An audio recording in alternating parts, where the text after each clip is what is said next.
Rossum on your right. It's Infect. It's just got control, and the winner of this one will be 8-1 in prime position to make a run for top 8 tomorrow. These players have been given the green light. It's a hallowed fountain. That's where things will start. We'll go over to Tom Ross, who will draw a card. Picked up a Might of Old Crozier. There's a Pendelhaven. That's a Glistener Elf. And away we go. Rossum picked up a Lightning Helix for the turn. Yeah, and it wouldn't be a surprise, just seem open with that right now. You're going to want to do that when your opponent's tapped out. Well, and often the Infect player, they only find like 2, maybe 3 Infect creatures in a lot of games. So if you're able to get them off of the board when they're tapped out and they can't defend them, sometimes they just don't have other threats to kill you with. Ross has a Dryad Arbor in hand. He's going to play that Dryad Arbor and simply pass the turn back over to Rossum. This would be a good window for Rossum to play a Geist of Sainttrath if he can. Window's pretty open. Can't die, I think. So don't challenge Tom. I won't. He'll prove you wrong. I know better than to do that. And now here is Geist of Sainttrath. Again, a 3-of here for Jonathan Rossum this weekend. Ross will draw. Picked up a Wooded Foothills. That's a pretty big draw because I think he was lacking in blue mana for his Blighted Agent, and he no longer is.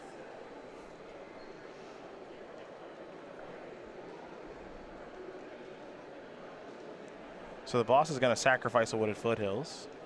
Going to fall down to 19, most likely 17. And there is Breeding Pool.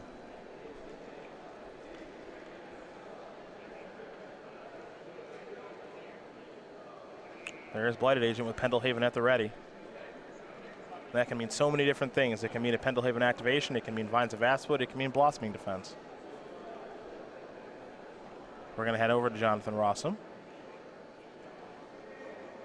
He's going to draw a card. Snapcaster Mage, Electrolyze, bunch of things in his hand. Looks like he's going to start things off with the Geist of Sainttrath, though. And a lot of times you'll see control players playing against Infect take the Infect damage, however much it might be, 1 or 2 if there's prowess, or a pump from the Pendelhaven, and then use the removal spells at the end of the Infect player's turn. And I bet that's what we're going to see out of Jonathan Rossum here, because you're not playing your removal spells into their pump spells while they're attacking you. Well, you don't want to fight them in combat. That's the last place you want. Exactly. Yeah. That's just helping them out. So Ross is going to fall down to 11. Steam Vent's going to enter the battlefield untapped here. We go back over to Tom.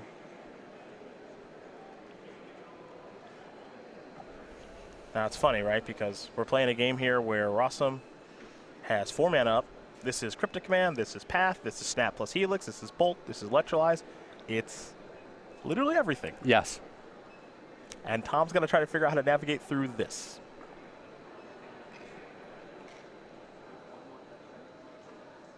But he has navigated through this so many times. Yeah. Oh, we've seen it before. Yep.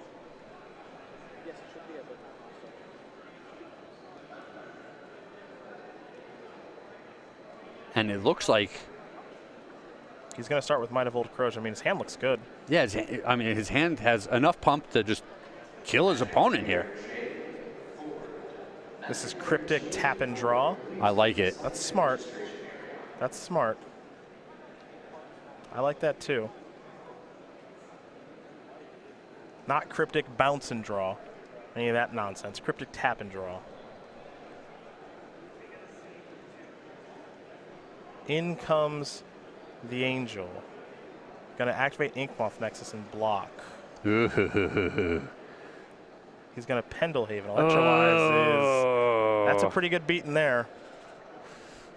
That was a greedy play out of Tom. I'm a little surprised to see him make it. Well, I think if he's going to block, he's going to try to Pendelhaven. Yes, just blocking is a greedy play. Okay. He could have taken a boatload of damage there, and with multiple vines in his hand, the Become Immense in his hand, he could try for the win the next turn. Sure, sure.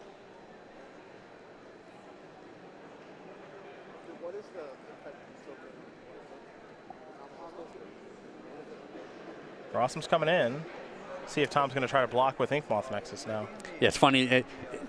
If you did it last turn to me, you have to do it again this turn. Well, you don't want to go to 3 against this deck. At least it feels that way. When you see they have Helix, you have to assume they have Bolt and so much more.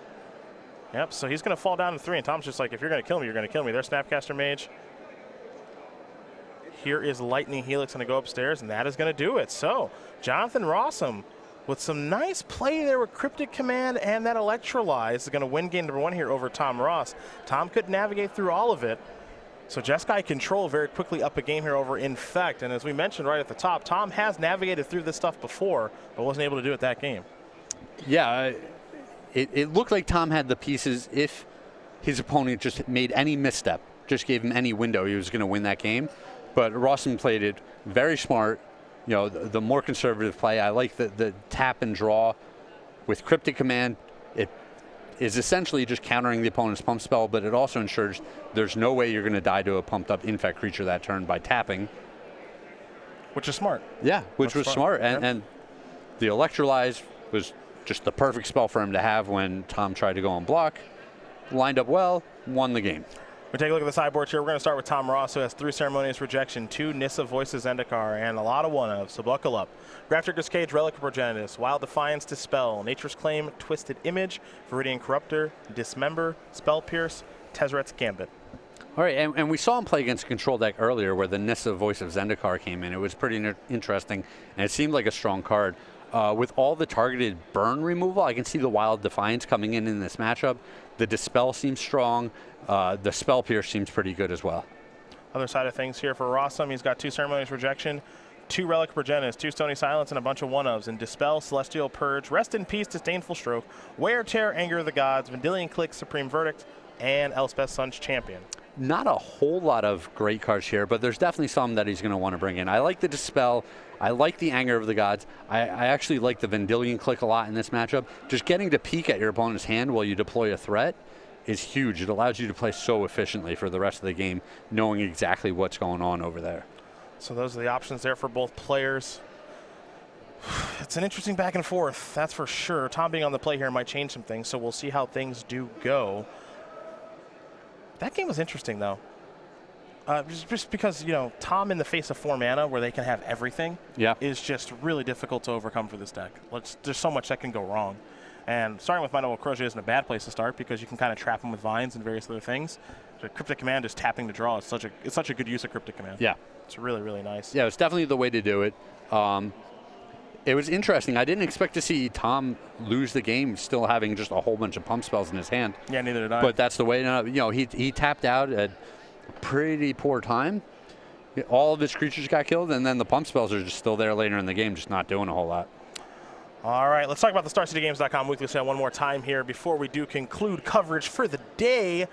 Oh, boy, we got up to 50% off of select standard staples. So, Gideon, Scorpion God, Heart of Kieran, and so much more. You can head over to go.starcitygames.com/weekly sale to check out everything we still got on sale up until Monday at 10:59 a.m. East Coast time.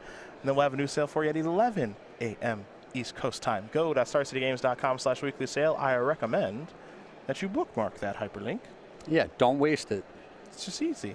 Just bookmark it. Easy breezy. That was a waste joke. Yep. If you have to point out the joke, it's less effective. Did you know that? No, I enjoy it. It's like I just get to piggyback on my own joke. This is you just entertain yourself. That's yeah. it. Oh yeah. And then if other people are enjoying it, that's all fine. for me. Okay, I just want to make sure. Yeah. Tom Ross, player who's down a game but will be on the play here. I think you probably know him, probably heard of him a little bit. The 33-year-old who resides in Roanoke, Virginia, with his 17 open top 8s, looking for number 18 here this weekend with his handy-dandy Infect deck. He's got those 6 open wins, 4 Envy top 8s, 2 wins. He went back-to-back a couple of years ago, one of the most impressive feats we've ever seen on the SCG Tour. And he's your 2016 SCG Tour Player of the Year as well, which means he's the only one here on the SCG Tour that gets 3 buys in our opens. See if he can overcome Jonathan Rossum, who has been very impressive here over the past handful of weeks. And this is the second time we've watched him today. Geist of St. Traffcraig has looked really good. Really good. People are not prepared to fight against this card. And that's the problem in Modern. The threats are so diversified. What you want to fight back against artifacts? You want to be able to kill expensive things? Like, what are you doing here? And then someone shows up with a 3-drop untargetable 2/2 that brings angels with it, and you're in a lot of trouble. Yeah, it's looked really good. And the thing that Jonathan's deck can do that's kind of unique, I guess is the word I'll use, is just once he plays Geist, he taps out, he puts the shields down, something bad can happen. But if nothing bad happens and your plan is to block it, like he can just kill your blocker and keep attacking so easy. Yes. That part's very easy for his deck to do. Yeah, this deck is really set up to just capitalize once it's in play. And all it takes is maybe one hit. That's a hit of 6, and then the burnout plan is on. Sure. So he's made it look pretty easy so far with Geist. Remember, last weekend he only played 1 in his main. He had a lot more controlling elements to his deck. And if you think about what he lost to, which was Dan Mustard playing Eldrazi-tron, more Geist is a good thing. Yeah. Because Rossum tried to play, let's call it longer-ish games. Yeah, nope. That's not going to work against E-tron from his deck. Well, and I think last week it was the Vendilion Click that's in his sideboard was in his main deck. Okay. And he had 1 less Geist, if I remember correctly. Okay. But the Click is just so much more vulnerable to removal, and the Geist just deals so much more damage. I like this swap. And Rossum's deck is much more aggressive this go-around. Just it is really trying to burn you out. Yeah. That's what his deck is about. It reminds me of those Jeskai decks, like I mentioned earlier in the broadcast from a couple of years ago, that did have Delver and Step Links and Goblin Guide and stuff like that. And the card quality of those decks wasn't particularly high, and they were maybe a little bit disjointed in their build, but they were just trying to be these really aggressive fish-style burn decks. And I think Jonathan's deck is pretty well set up to do that now. Card quality is a little bit higher. You get some better lands, Inspire Bluff Canal, stuff like that. So we got the player facts on their slides there. Mm-hmm. And you were here. Tom sauntered on up to the announcer's table. Oh, yeah. Hey, Craig, what you know about NBA Jam? Yeah, he was trying to reel you in. And I was, how green do I look? he's trying to reel you in really good, actually. Just, hey, yeah, my first time on a boat here, man. Yeah. Like, I don't know what's going on. Tom was nice. He said, we could ban the Jazz. Yeah. We could ban the Utah Jazz. So not I could play the Jazz. Yeah. We could just ban the Jazz and it'll be fine. Like, apparently it's just default he gets to play the Jazz or we ban the Jazz. Yeah, those are the options. He gets to play as John Stockton or no one gets to play as John Stockton, who is like the best player in the game. Tom, it's not our first rodeo, man. And Tom said, I'm all right. Yeah, I was like, so I heard I'm not supposed to play against you. So, I'm all right. I'm all right. You're the best of the bunch. Stop trying to trick your friends, man. Well, we're not friends. After that? Yeah, after that engagement. He showed me exactly what we are. Mm-hmm. He's looking to beat you. Now I just have to pretend to be nice to him until an opportunity comes up for me to get him back. Just like he's been doing to me. Indeed. We are underway here in game number 2. The rules of engagement have been clearly defined here. Tom's going to sacrifice his Flooded Strand. Perhaps the breeding pool's on the way. Remember, he does have a Dried Arbor to search up, but he's not going to get that just yet, especially when Rossum's going to play a Sacred Foundry untapped. I think you're asking for it if you get a Dried Arbor there. You're just asking for it. Let you know who you are. Go ahead, bolt it. Okay. Yeah, I will. Yeah. All right, I will then. Tom will draw. Wooded Foothills. He'll pass the turn back. Yeah, he's going to be really patient here. He doesn't want to tap out and just have his only infect creature get gunned down while he doesn't have the mana up to protect it. That would be bad news, as he's going to search up another breeding pool. What about searching up the Dried Arbor there? No? Okay. I'm just curious. Yeah, I mean, it was an option. One of the best things that Tom can find here is his Wild Defiance. It's so good against this Jeskai deck. Very good. Makes it so the burn spells are just complete nonsense, and it's all about Path to Exile at that point. Here is Blighted Agent. Rossum's going to pass the turn back. Slides a little Electrolyze forward, huh? Yeah, I would definitely go after this bad boy at the end of the turn here.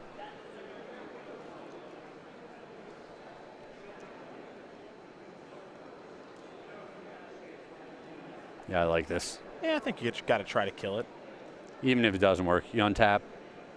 Electrolyze, draw a card. Yeah, you get it the next turn, and Tom's burning off one of his pump spells, saving it here. Twisted Image. Means that Tom's going to get to draw a card.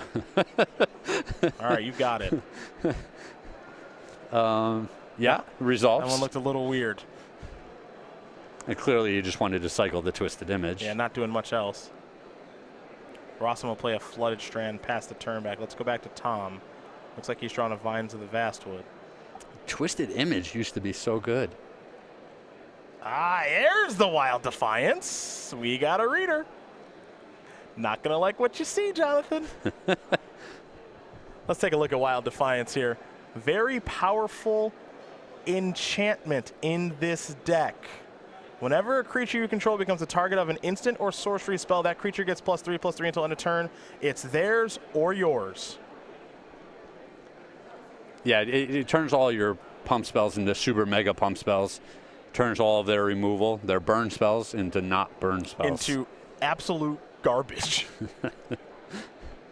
Absolute garbage. Well, I suppose there could be, I don't know, roast or something that Sure. would still burn through the Wild Defiance, but probably not. And now you see Electrolyze is going upstairs because it cannot kill Noble Hierarch, so Rossum will draw.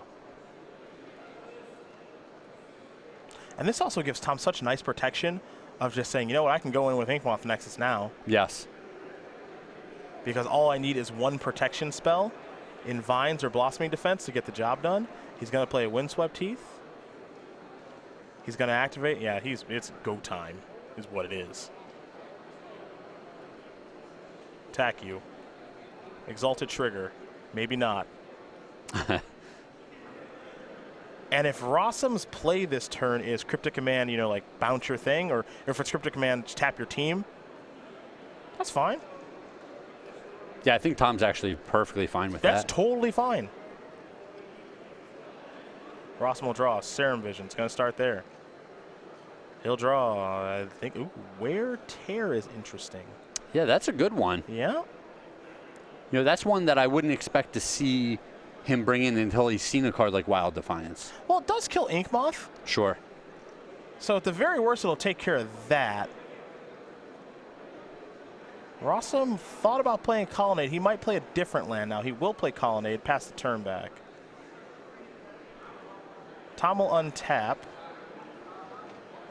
On the upkeep, we're going to have Tear. Excuse me, Wear kills artifacts.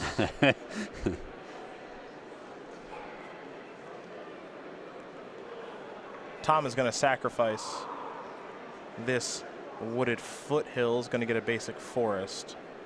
So we're going to have our, he's got a Dispel and a Path. Geez, that's a good hand from John. That is a good hand.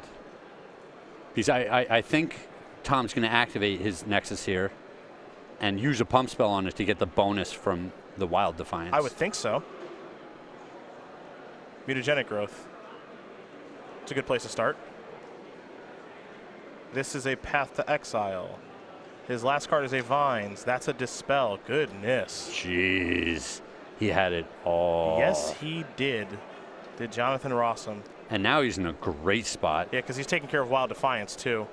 Well, and there's no Infectors. He's taken no Infect damage yet this game. Mm-hmm. And it's not even like Tom is in a position where he can start dealing him regular damage. Every now and then you see a player, you know, struggle and struggle and struggle to stay ahead of Infect, but they've dealt themselves a lot of damage with their lands along the way. There's a Glistener Elf past the turn back. Yeah, Wild Defiance was the trump card, and Jonathan Rossum found the answer in a big way in that Wear Tear. Here's Snapcaster Mage. Here comes Electrolyze. This one's probably over now. This one's probably over. Pretty good. Yep, this one's probably over now. Tom's going to untap and draw. Picked up a Dismember, I believe, past the turn back. And Rossum, every card he's got is good as he comes across for 2. He's got a Vendilion Click. He's got another Path. He's got a Colonnade in the row. Draw step. Fire this off. Tom's going to Dismember that. Going to take 4 to do it. Which is funny. Like, that's not a whole lot better. It's a Bolt going upstairs. Path is going to kill your thing. I'm going to activate Colonnade, attack you if you try to block. I'm going to Path your guy. Jonathan Rossum going to dispatch Tom Ross pretty well here as Jeskai Control is going to steamroll Infect. Too much for the boss to overcome, and some timely top deck, sure, but he played the cards well too. Well, he did, and I like that once he figured out his lines, he played very quick. You know, he knew what he wanted to do. He knew how it was going to play out. Mm-hmm. And it worked out perfectly for him. Yeah, that Wear Tear is a fantastic find there because Wild Defiance in that matchup is a trump. Yeah, it was jamming him up. Yeah, it's the absolute nuts. But again, it also kind of shows off the versatility of Cryptic Command, where that one turn in game 1 where he said tap your team, draw a card. Really nice turn, bridge the gap, keep moving forward. And in this game, he also did tap your team, draw a card, because if he bounce, draw, you're dead immediately. Yes. If he does anything of the sort, he dies immediately. But again, Cryptic Command saying, all right, tap your team, draw a card. Tom's definitely okay with that. Yes. Because it's effectively nothing. Well, yeah, really? I mean, Cryptic Command on power level is a 9 out of 10. So anytime they use it just to draw a card and tap your guys, when you weren't necessarily going to kill them right then anyway, you're just like, yeah, like obviously I'll take that every time. Yeah. But we saw Rossum just needed that extra turn, the extra land drop, the extra card, the little extra space, the extra card to set up the right plan, and then he just played it very well. Yeah, that wear takes care of Wild Defiance and initiate the entire battle. That Rossum's able to win that Dispel too. I want to check. Yeah, 1 Dispel, 1 Wear Tear. Yep. Pretty good. They're in the sideboard for a reason. A lot of times, we oftentimes say here in the booth, you know, in the sideboarded games, your goal is to draw your sideboarded cards. They're high impact cards, especially in Modern, and Wear, Tear, and Dispel were very high impact cards in those games, and don't want to sell Wild Defiance short either, because if it doesn't die, Tom's winning. Oh, yeah. He's winning, and he's winning in a runaway. So Tom Ross falls down to 7-2. We'll see him tomorrow, and Jonathan Rossum, more importantly, looking for back-to-back top 8s here in Modern when Jeskai Control moves up to 8-1. We get ready here for our final match of the day. 2 decks we did not expect to see. I take it back. 1 deck we didn't expect to see. Maybe 1 we did in the hands of Rebecca Edelman, who is playing Scape Shift. And this is kind of that all-in version, though there is some main deck interaction. And then Logan Reinhardt playing